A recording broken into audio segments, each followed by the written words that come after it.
तुमसे दूर होता हूं तो सांस नहीं ले पाता। इस्तांबुल में घुटन महसूस होती है और इस घुटन में मैं सोचता हूँ कि सब छोड़ छाड़ कर तुम्हारे पास आ जाऊं। और ये बहुत जल्द होगा। जल्द हमारे अलग रहने के दिन खत्म हो जाएंगे।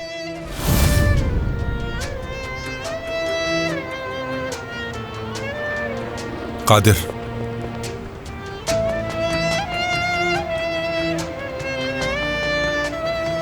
बहुत शुक्रिया।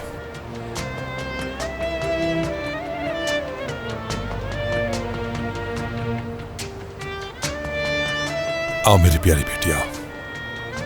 तुम लोगों से बहुत जल्द मिलूंगा मैं, ठीक है? सफर बखैर हो।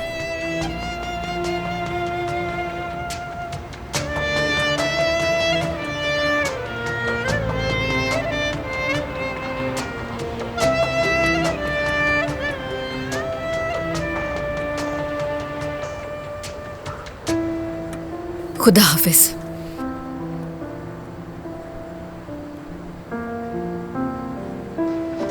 नरगिस,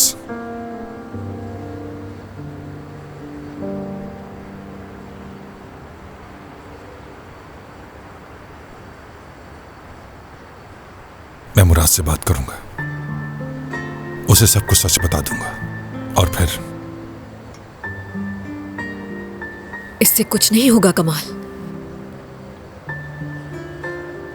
शादीशुदा हो। आन रिश्तों की पहचान।